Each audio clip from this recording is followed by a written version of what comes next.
Okay, today I'm going to briefly talk about my 96 Corvette Collector's Edition. This car is an LT4 car, LT4 hardtops. That was 1,540 produced. They made 469 LT4 Collector's Edition convertibles. Let me think now. No, sorry. 6,359 LT4s total, 1,000 Grand Sports, and 2009 of these, and 3,350 base Corvettes made 96 only. So I'm gonna guess if you're watching this, probably kind of familiar with the LT4, and if you're not, I'll provide a little bit of information on what makes these special versus an LT1. So first and foremost, I'll apologize for my ill manicured yard. We're kind of in the back 40 of the property here. It's just a nice setting. The grass needs to be mowed badly, so this really isn't as cute as I'd like it to be. So anyway, back to the car. So we're about at 100,700 miles currently. I bought the car with 99,000 and change. Had the car for about 3 months. You know, was always kind of looking for an LT4. Found this one. Well, since I have found a 65,000 mile Polo green LT4 Z51. Now they only made 1,869 Z51s total for 96. LT4s even less, so I jumped on that car. So this one's going to go, and whether I'm making room for an LT5 or just freeing up liquid cash, that'd be the reason for selling. If I don't, it won't break my heart. The two cars I own are very different. This car is a little bit more of a track car. It's been modified. It has 410 gears. It has A1 Bilstein coilovers on all four corners, which means it's truly independent. It does not have the transverse leaf spring anymore, front or rear. So it's, yeah, like I said, a full independent suspension. Benefits of that are obviously tuned a little bit more towards the handling side. The ride quality is still not bad. Front springs are 425 pounds, the rear are 350. Most comfort coil kits you'll find will be 400, 350, so pretty close, a little stiffer in the front. They are adjustable height coilovers. They are not adjustable dampening. These coilovers are actually a coilover tube, so they accommodate a factory Bilstein shock and any off-the-shelf spring you want. Currently they are the OEM manufacturer, I believe, for the Corvette springs, or at least the popular manufacturer, which is Hyperco. They make a lot of the leaf springs in addition to coils. So again, you know, showing this car up close, yeah, there's some bugs on it.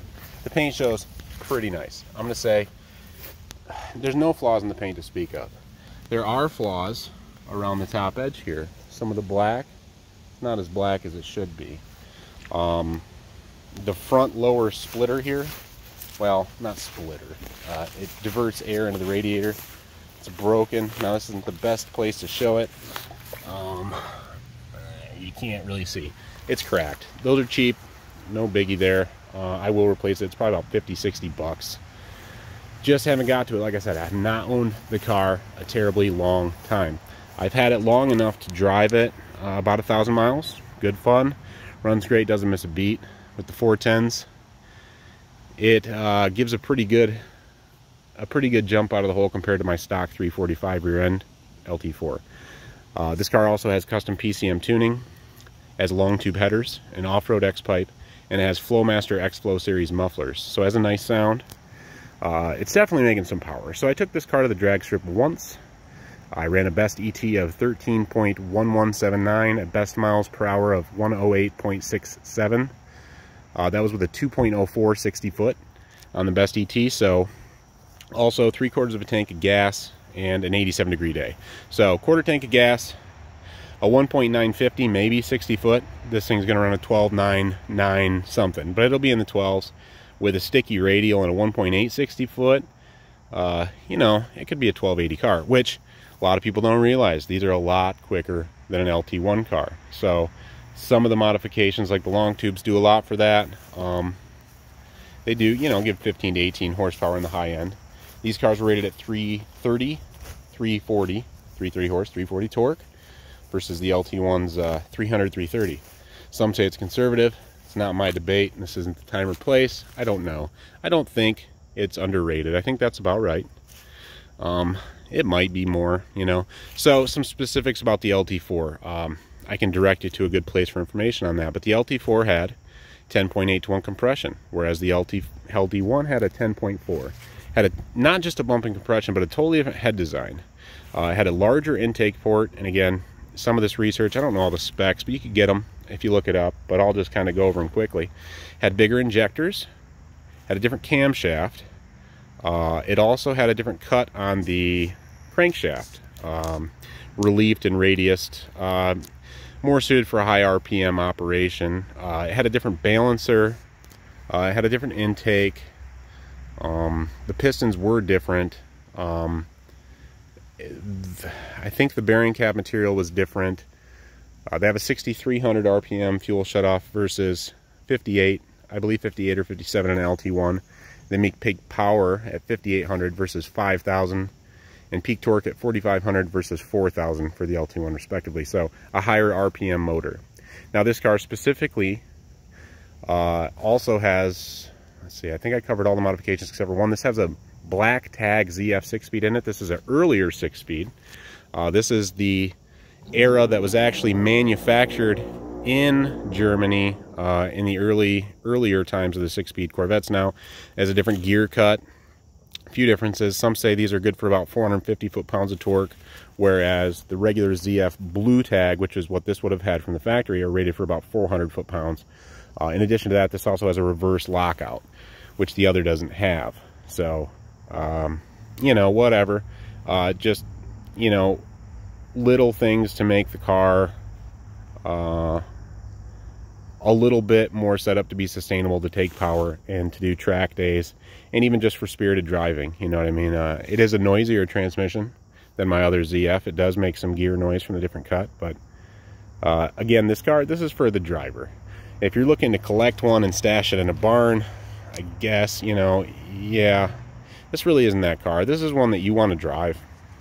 You know, it's got 100,000 miles in it. You're not going to hurt its value, and it'll surprise some people. It'll, you know, I'm no street racer, but it'll hang with any C5 LS1 that's stock, manual or automatic, with zero issue. And it's just kind of fun to do it at C4 because everybody thinks these are slow. The LT4s, the LT5s are not slow cars. The LT1s aren't slow, but these ones specifically really move. So I'm going to pause it for a second. I'm going to get the car open. I'm going to get the hood open, and I'm going to show you kind of the condition there. Okay, so just being transparent, the weather stripping on this car, it needs to be replaced. It just needs to be replaced. That's all there is to it. You know, there's no way to sugarcoat it. It leaks a little bit in here. I don't drive it on rainy days, so it's not an issue for me. It stays inside, cement floor, everything, but it needs it. It's $500, maybe $600. If you're going to drive it, you're going to store it outside, it's going to get rain on, it's going to need that. It does have the sport seats, which all of the collector's editions had. And again, forgive me, you know, the car hasn't been vacuumed. I drive this thing, so excuse me for that. All the power seat functions work, all electronics work, all mechanical functions work on the car as they should. So stepping inside, again, I apologize that I haven't vacuumed it, but you can see the interior is in good presentable condition. Again, you know, I do need to vacuum it, but it's all presentable. Let's see, what else? Oh yeah, this small piece fell off. I do have it. It's in the glove box. I'm just going to super glue it on. So that's kind of the quickie. I'm trying to keep this under 10 minutes. So I'm going to pop under the hood and just go over the last few things here. Okay, and one more thing before I forget. This car has a working key fob and a working perimeter alarm. It's from the factory. As you approach the car, it unlocks. As you leave the car, it locks automatically. You can override that. Anyway, that works. The hatch pop works. Just throwing that in before I forget. So, and also the tuned PCM. It was done by PCMforless.com. The tag's still on there. It does also have a heavy-duty radiator. I forgot to mention that. It retains AC. AC blows cold. Heat works. You can kind of see the long tubes down there. They are stainless. Never should be an issue with those. Geez, I'm trying to think of anything else I can shove in the last 10 seconds here. Great car. A lot of fun. If you want to surprise some people in a C4 and have a blast, you know, for the money, this is kind of the car. All right. appreciate it. Thank you.